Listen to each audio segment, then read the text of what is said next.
결국 이분 30만 원 받고 이제 징역을 살 수도 있는 상황까지 오게 되는 거기 때문에. 안녕하십니까, JY법률사무소 이정 변호사입니다. 오늘 소개해드릴 사례는요, 이제 보이스피싱 인출책 관련된 부분입니다. 과거 영상에서도 한번 이제 소개를 해드렸던 내용들인데요. 과거 영상에서 소개해드렸던 사례하고는 조금 다른 부분이 있어서 그 부분을 좀 설명해드리려고 해요. 간단하게 정리해서 사례를 말씀드리면, 이분이 토토 자금 세탁이라는 이제 소개를 받고 일당 10만 원을 받고 인터넷 뱅킹 소액 이체만 해주면 된다라는 이제 알바를 했다고 합니다.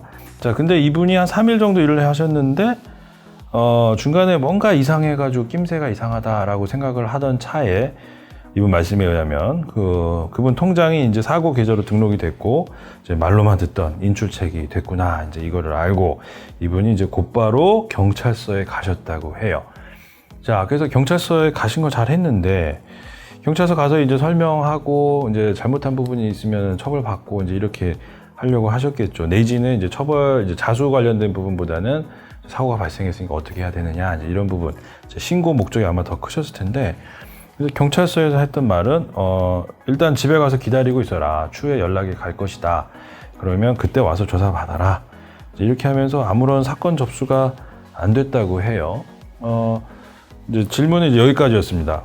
그리고 제가 징역을 살게 될까요? 이제 이게 질문이었는데, 사실은 이분한테 딱 맞는 솔루션을 말씀을 드리면, 이런 사건에 일단 연루가 됐으면, 그리고 이제 본인이 이제 정확하게 알게 됐죠. 아, 이게 지금 보이스피싱 인출책으로 내가 사용이 됐구나라는 걸 이제 뒤늦게 알게 된 거죠.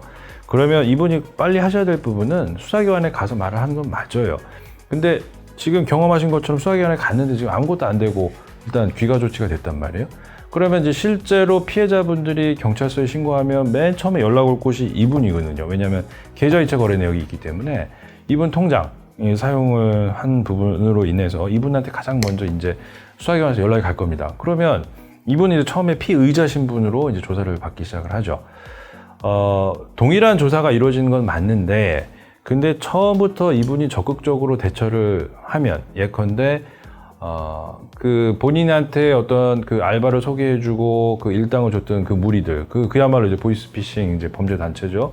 그 사람들에 대해서 고발을 하고, 이 사람이 직접적인 피해자는 아니고 고소권은 아니고요, 고발권을 행사하실 수 있습니다. 그래서 그 사람들을 사기죄로 고발을 하고, 범죄 단체 조직죄로도 할 수 있어요. 고발을 하고, 그리고 본인이 어찌됐건 잘 몰랐던 부분이 있지만 자기 통장 빌려주고 이랬던 부분, 이제 전자금융거래법 위반이 또 될 수 있거든요. 그런 부분 관련해서 본인이 잘못한 부분 처벌받겠다라는 자수 의사 표시를 이제 공식적으로 하고 난 다음에 조사가 시작이 그래야 이분은 어찌됐건 잘못한 거는 맞지만 조금이라도 선처를 받을 수 있는 부분이 있고, 조사도 더 신속하게 이루어져서 저쪽 보이스피싱 일당들을 잡는 데 조금 더 수사에 기여를 할 수가 있습니다. 그래서 이런 사례도 굉장히 질문을 많이 받긴 했는데, 경찰서 가서 한다고 해서 다 이제 정확하게 접수가 안 되는 거는 맞는 것 같더라고요. 그래서 이런 경우에 어쩔 수 없이 이제 변호사 도움을 받아서 정확하게 절차를 밟으시는 것이 굉장히 중요하고, 그것이 이제 본인의 잘못에 대한 처벌, 그 다음에 진짜 피해자들을 위한, 그분들을 위해서 노력하는 이제 가장 좋은 방법이라고 보여집니다. 그래서 이 사건 같은 경우에도 물론 이분은 지금 공식적인 절차를 밟지 못했죠.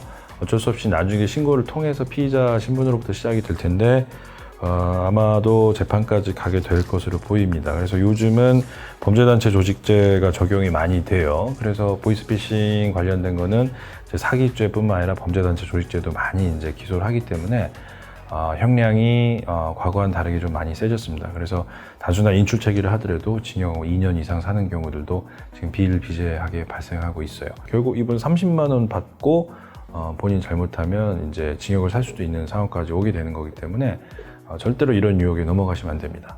오늘 사례는 여기까지였습니다. 감사합니다. 통장을 안 빌려주고 했다면 무죄까지 나올 수 있는? 사실관계에 따라서 무죄 나오는 경우들도 있어요. 그러니까 이제 고발은 고발이고 그 사람들 잘못한 건 맞으니까. 근데 이제 내가 통장을 빌려준 게 아니라 그 사람들이 시킨 대로만 그냥 한 거예요. 그러니까 OTP 기계라든지 아니면 공인인증서 이런 걸 그 사람들한테 주지 않고 내가 그냥 하는 거예요. 송금하고. 이런 경우에는 전자금융거래법 적용 안 될 수 있거든요.